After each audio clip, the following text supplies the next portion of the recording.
Greetings. Tony from Old River Hardgoods again.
Well, today's musical selection is the title track from my fourth CD entitled Eternity Bridge.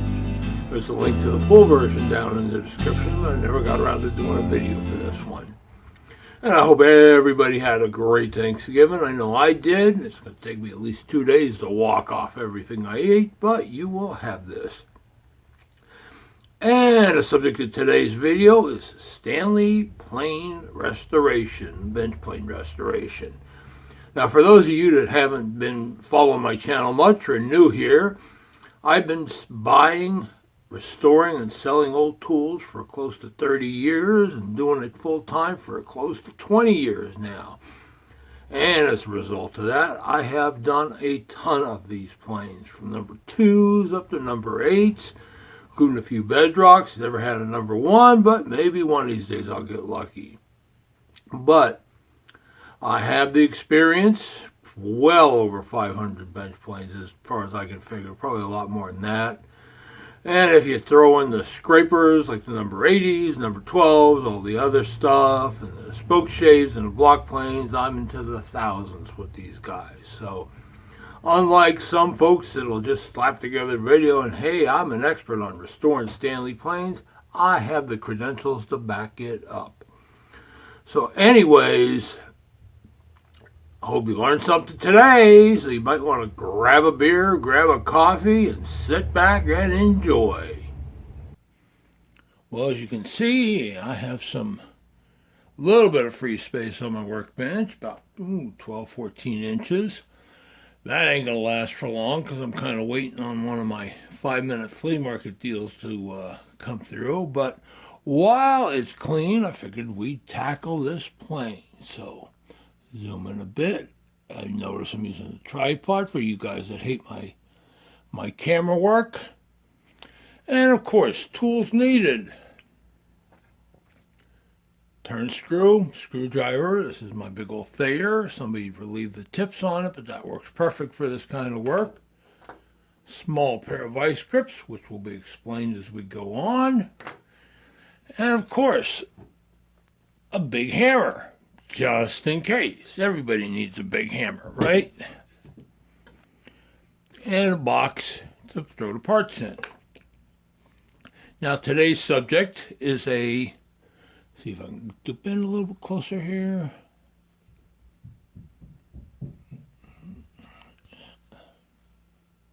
Okay.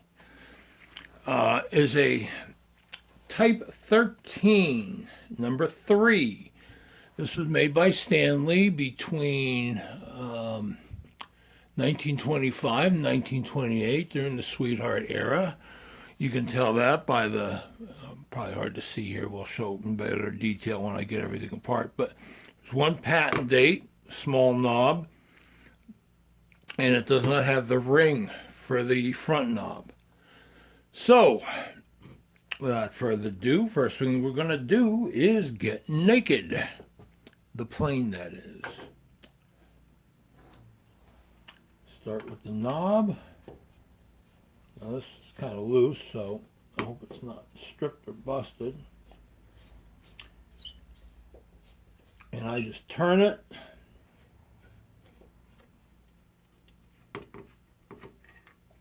and the rod comes out.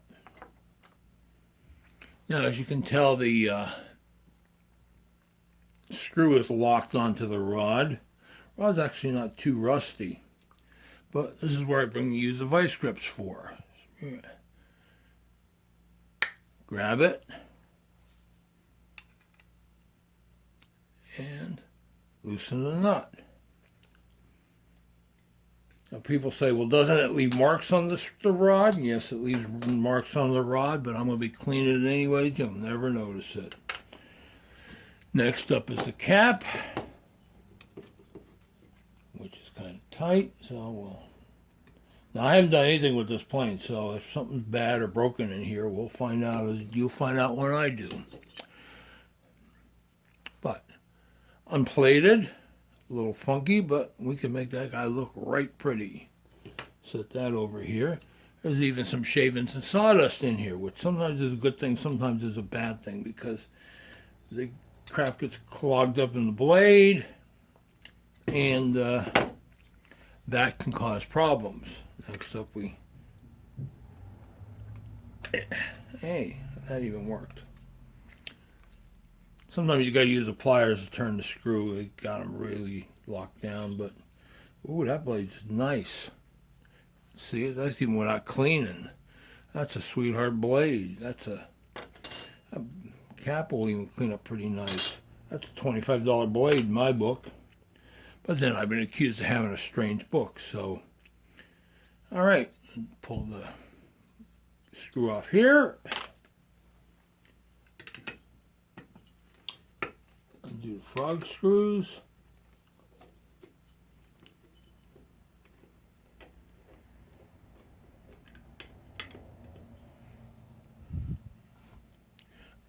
Sorry if you can't see that, but I'm just, that's the problem with using a tripod. Sometimes you got to get in front of it to do things. All right. We lift the frog up off of the frog adjuster. Screws and washers, take the knob off. Now, sometimes if these rods are, oops, pick a direction, Tony. One of the problems you occasionally run into with these is when there's a lot of rust right there on the end of the rod, the knob doesn't want to come off, and you got to clean that up. We've also had instances where it's been so bad that you actually wind up unscrewing the rod from the frog, and that's a whole subject for a whole nother day. But anyways, now this screw. With this model of plane, it's vintage. Yeah. Nope. I bet about 50-50 was getting these off, so I'm going to give it one try over here, and if it don't come off, it don't come off. So we're going to pause the video here and be right back. Okay, I'm back. Well, as you can see, that didn't work. What I was doing was using my brace with a screwdriver bit in there to try and loosen it up. Unfortunately, up to about the type 16s, the 15s, this plate base under here was machined, and a lot of times getting this screw off is just near impossible. I think the guy who was putting them on was using a 150-pound hydraulic screwdriver or something to put them on. And like I said, it's about 50-50. It's not critical to the operation of the plane. What would be worse is if I managed to bust that head off, and then the frog is useless. So I'm just going to wind up cleaning this one in place. So, but this happens. All right, next up, well, this screw just goes by hand. So boom, boom, boom.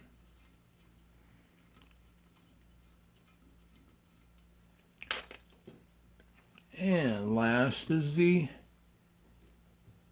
tote.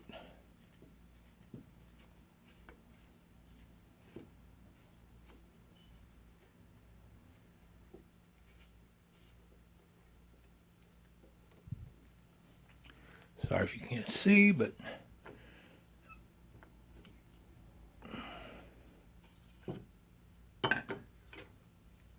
I am quasi-ambidextrous just because I busted my right wrist a few years back and learned to do a whole lot of things with my left hand.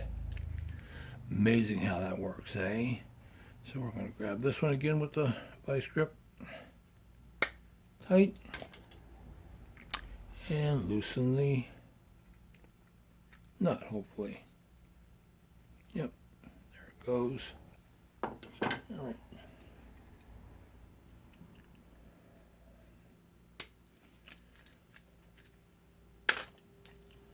All right. So having done all that, examine the body here. Now it's got some patina, some scratches and crud, but all in all, considering the age, this one isn't bad. A few toolbox dings. But again, we're not going for perfect. We're just going to get this back into good user and semi-collectible shape. So that's round one of the cleaning. All right. Approximately 25 minutes has elapsed since our last visit. And I cleaned up the frog. Just make sure I'm in the camera here. Still needs a wipe down, but Japaning's pretty good on it. I still got to get some of the crud off of that and finish up on the lever, but that came out pretty well. Same goes for the cap. I like these unplated caps. They are so much easier to clean. I mean, there's a couple of scratches and light spots of patina. Got some crud here I need to work out with some steel wool. A note with planes from this era, and I can't tell you exactly what years they were. Once in a while you'll find one with the Sweetheart logo cast on the underside of the cap. One point those caps were $35, $45 just by themselves, so keep that in mind. Probably not today. And the parts. Oh, I forgot one. I'll have to go back and do this. The screw for the blade. But the knob I got to go clean the inside out with some brass polish, but not too bad. The rods came out all right. They're going to need a little oil. Everything's going to get oiled. I'll explain all that in a bit. But the way I clean the screws is I just hold this way against the wheel and very lightly vacuum out the threads. And literally all of the tens of thousands of screws I've done over the years, I've only had maybe 4 or 5 that just wouldn't hold after I did that, and they were just too far rusted to be saved. And most of those were number 5. If you're familiar with Stanley number 5 lanes, they got a screw in the front here. Those tend to get really nasty. So anyways, I'm going to go back, clean that up, do this, and then we're going to go work on the blade and cap next. So stay tuned. All right, another 25 minutes or so has gone by. I cleaned out the inside of the knob here. You can see that. Got this screw looking nice and pretty. The blade screw. Did the cap, which came out, chip breaker, which came out pretty good. A little funky there. It's one of the older style ones that they just had this, I don't know if it was a baked linseed oil finish or some kind of bluing on the back, but unlike the later ones, which were plated. And of course the blade, I'm going to take this back and do a little wet sanding on it just to clean up this area here. But the cotton face, that's nice. Yeah, it'll need some work, but I don't sharpen stuff, so I'll let somebody else worry about that. So anyways, I'm going to go back and finish that, and then it's going to be time to tackle the body. All right, back here, blade's done. And again, not too bad. There's just a little bit of frosting down there at the end, but that's normal. Exposed areas have some frosting, but thing's 100 years old, so we're close to it. All right, next up is the body. And I'm going to start this guy off with the 180 grit sanding.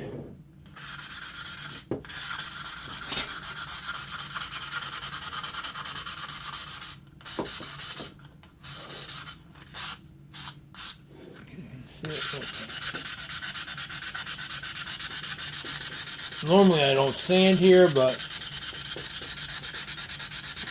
for purposes of demonstration. Alright. You see there's some dings and stuff, but there's no serious problems like cracks, which do happen.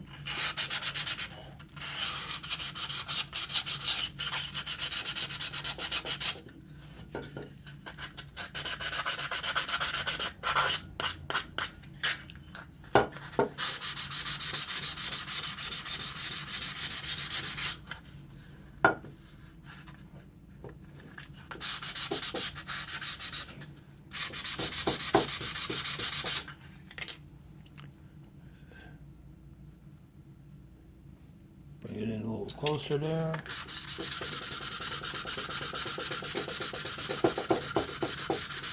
And notice I'm going side to side. That's the way the factory machining would have run if there's any marks left, and try to keep things consistent that way.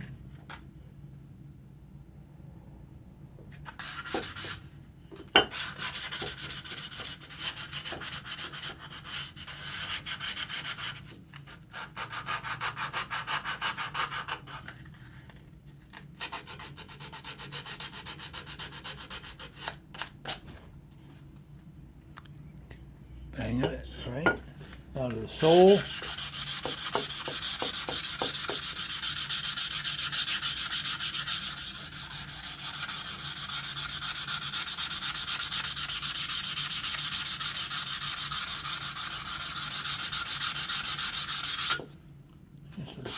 Stuff and scratches, again, toolbox stuff.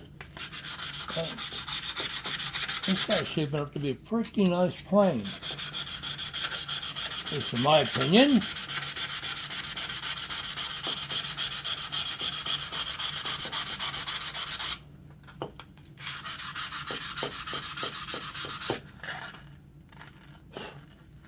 Alright, that's it for the basic sanding there. A couple of dings and bumps.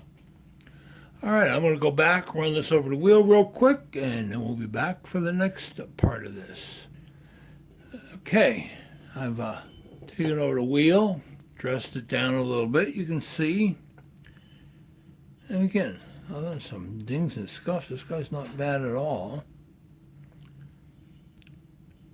Next step's going to be to take it back to the bathroom or the loo and clean up this Japanning a bit and wet sand the body before giving it the final buzz on the wheel. So before I do that, I am going to put some oil down in these screw holes just to keep it from, well, you know, preventing any rust in there.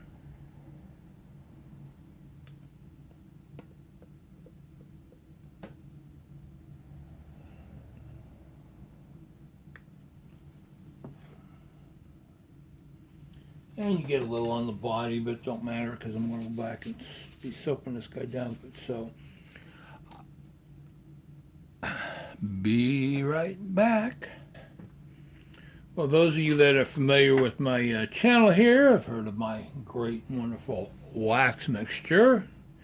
If you're not, I'll put a link to the formula down at the bottom, or back down in the description, excuse me. Anyways, this is the body that's been cleaned up.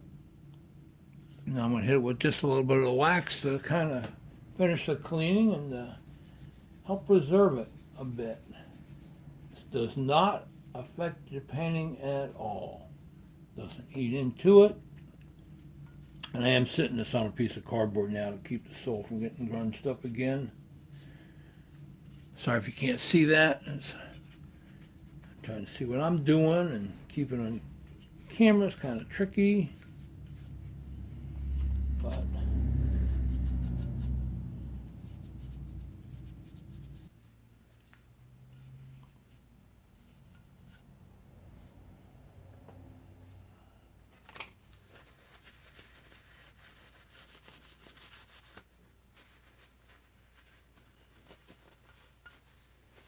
a little bit of corner mist.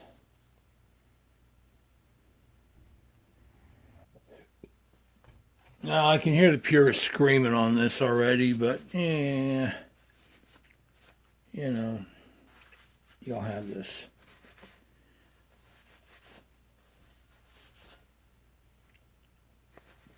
When I first started doing this, I used to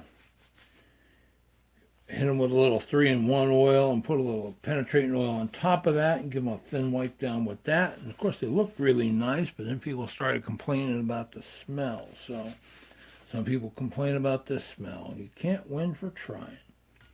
But anyways, you can see that looks a lot better than what I started with. Do the same here with the frog.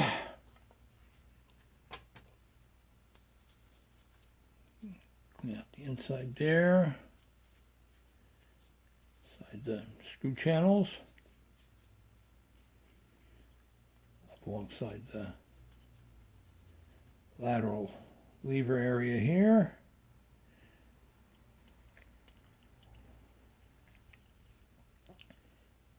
Rust there, but this lever is pretty tight, so wipe down the back. Hopefully you can see what I'm doing.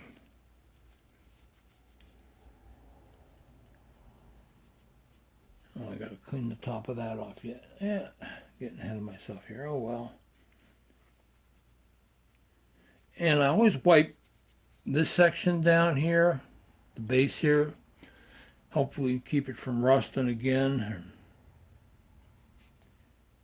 Get up on the top here, clean this out.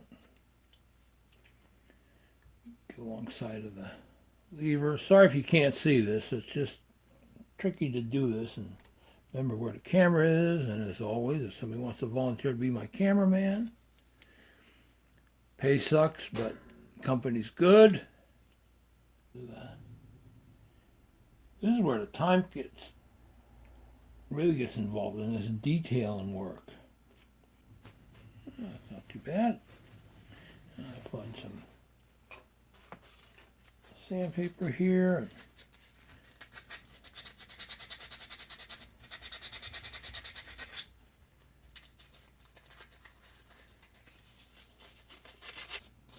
All right, good enough for government work. A little wax on that to keep it from re-rusting, hopefully. What I'm doing here, what you can't see, is me just sanding out the slot of the screw. Just because it don't work, don't mean it can't look pretty. And a little detail in here. All right. Make sure I didn't miss nothing on that. All right, and we're kind of ready to rock and roll here as far as getting the body back together. Put a little oil on the screw here. Now, let's talk about oil.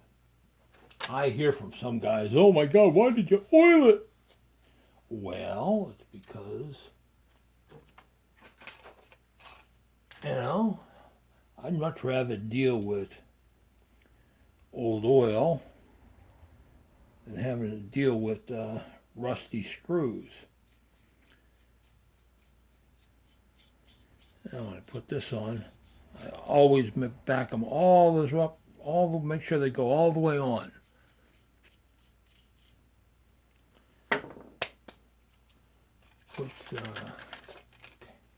I'll move the wax out of the way here. So I get to my screws.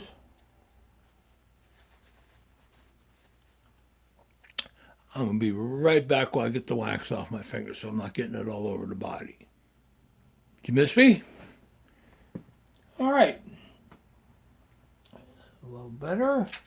We start with the frog adjuster screw. Again, drop a little oil on that. And share some of the residue on the frog screws.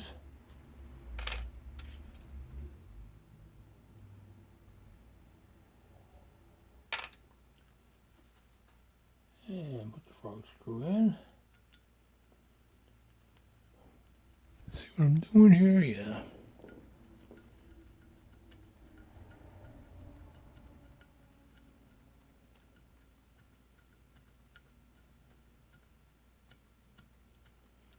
The threads on this one are pretty loose. When they're kind of tight, but I always back it all the way in, make sure it works right.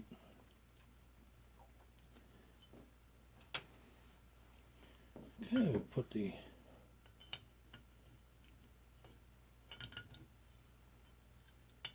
snug on. Guess pretty good there. Back and move it up just a touch.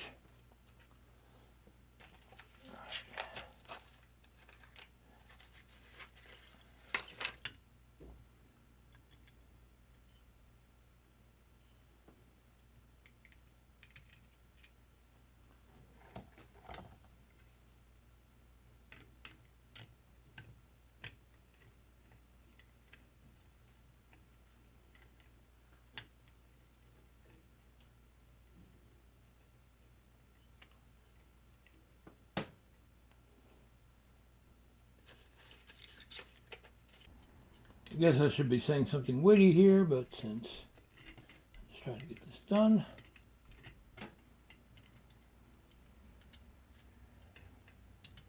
Here it goes.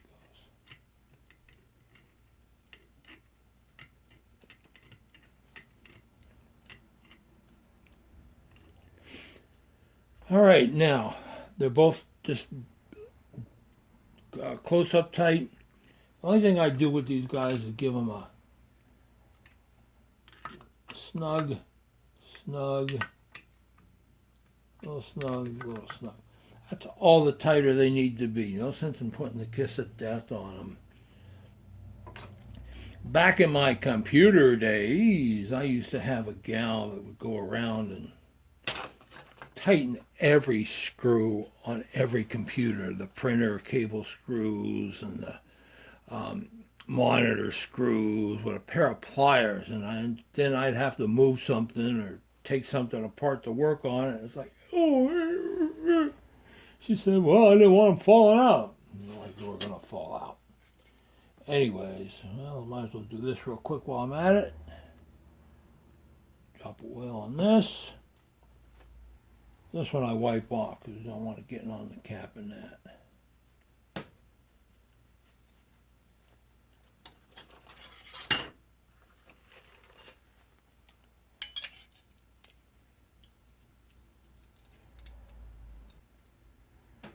And this I only put on finger tight since I move the chip breaker when I'm doing the pictures.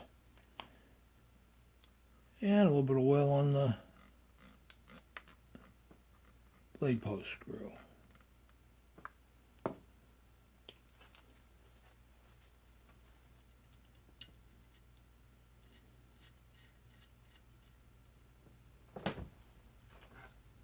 Another one I crank in as far as it'll go, just to make sure it's working right.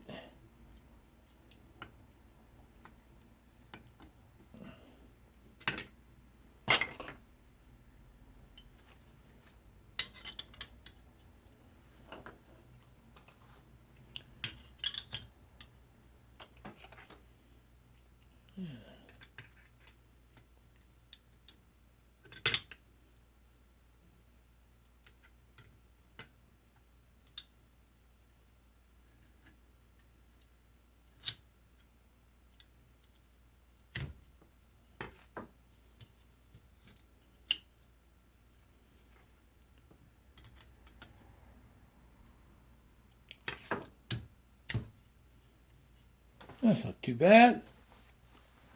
Might need a little fine tuning, but now I gotta finish cleaning this out.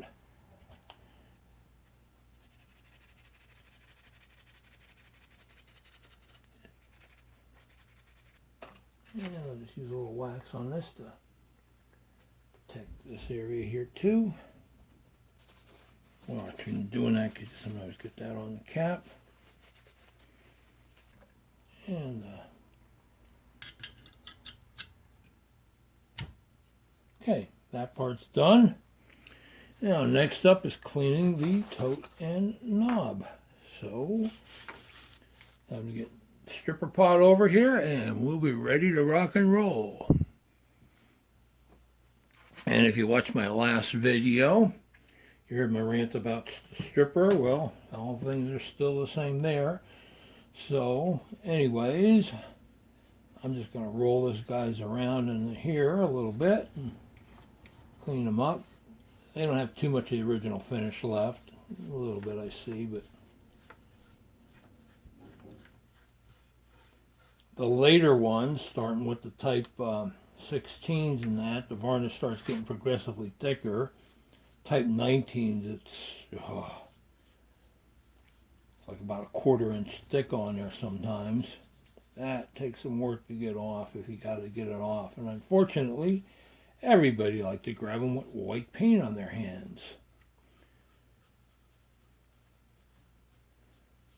Got a couple bits of paint I might have to scrape off, but not too bad. Would be nice if this one still has a decal on the handle, but that unfortunately they didn't make not too many of those made the journey, so.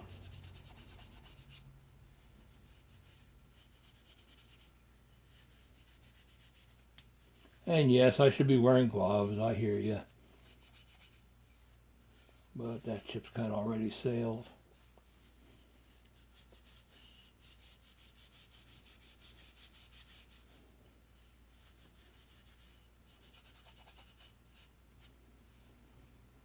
Tell you what, this is a right nice toting knob too. Something you don't see too often. I've already bought planes, just ratty looking planes, just to take the wood off of them. Of course, other people have done that as well. Get a strip on my shirt here.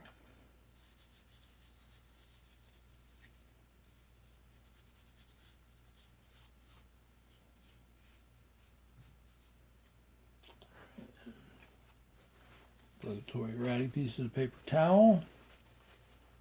Clean them up.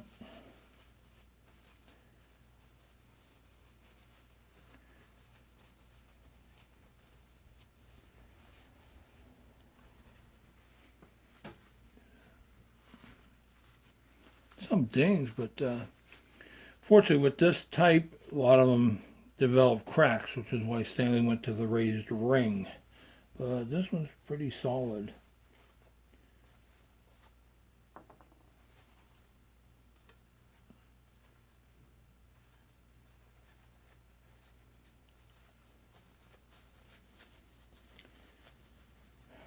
Let me walk this out of the way real quick. All right. Anyways, I see a couple tiny bits of paint. Stripper didn't get off.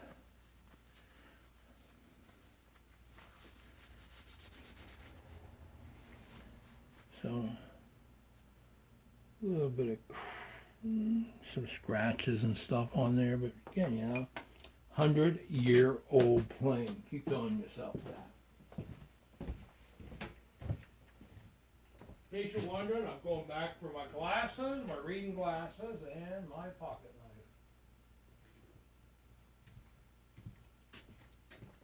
knife. Which I guess I should have had on all along, but hey, I like to fly blind. All right.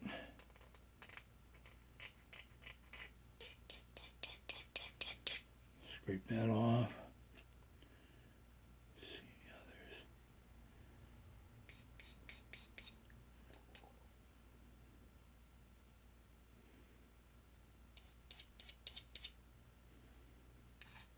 I mean, I have completely scraped these guys down already, but this one I'm not going for that look. See, there's still some finish residue on the top.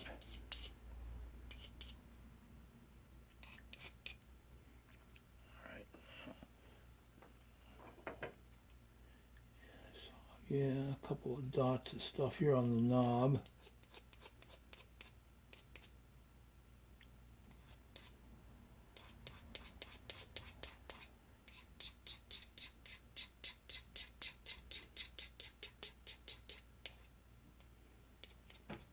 See all this, but I'll give another quick wipe over here. I added some of this out, so. All right, wipe them back down with the stripper again. Again, got some dings and bumps, but solid, and that's what really matters. Something you need to make sure you get any stripper out of the holes here, especially that one. And Now it's time for a waxing.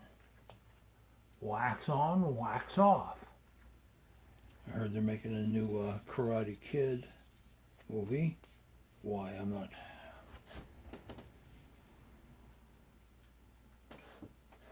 Keep repeating the classics. Right. And I do put some on the base here just for whatever. And the knob. Slap some wax on it.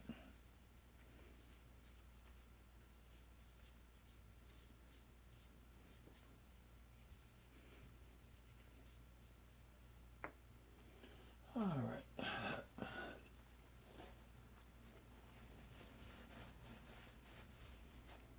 And get some stripper here on the bench, which we don't want. Get that off of there. Okay.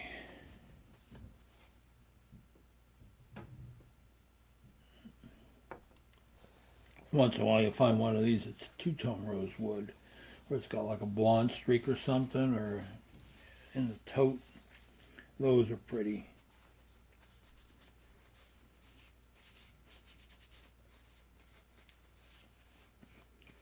Just had a marking gauge not too long ago. It had some two-tone or a mortising gauge, I forget. All right.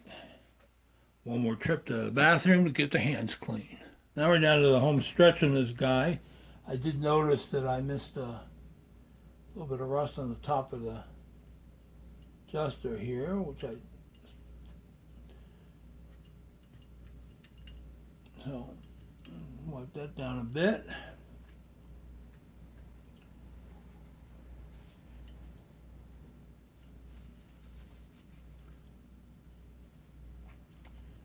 And that little lever's got a little unevenness here.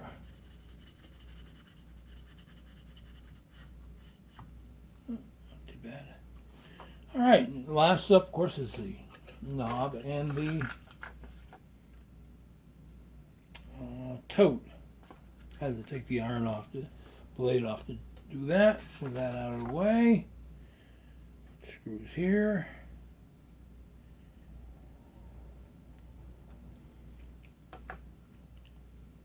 Again, I'll put some oil on the threads. I oil the threads completely. Probably don't have to do that, but that's what I do. And again, work some over to here.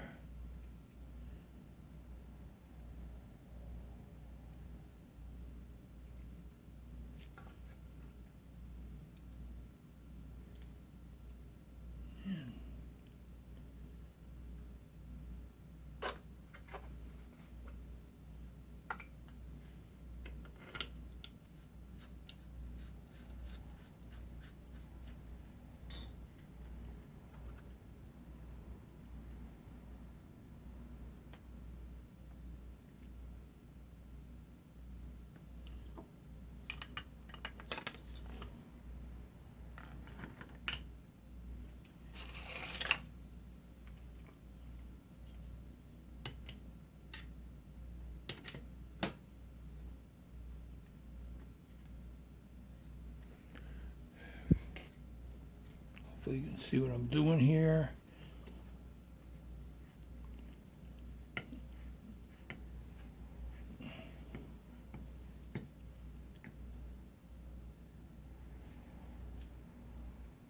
Again, you just want it tight, not screaming tight. Same for the front, especially with these guys because of the chance of cracking it. Whoa, a little slippery here, but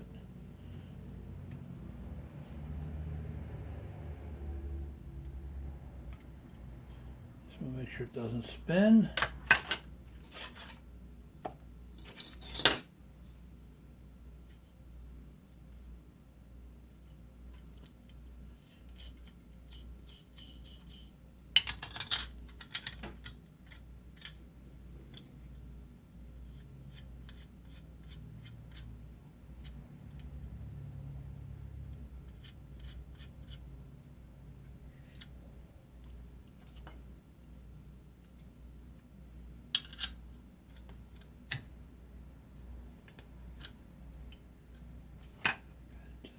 Here, more of a Titan.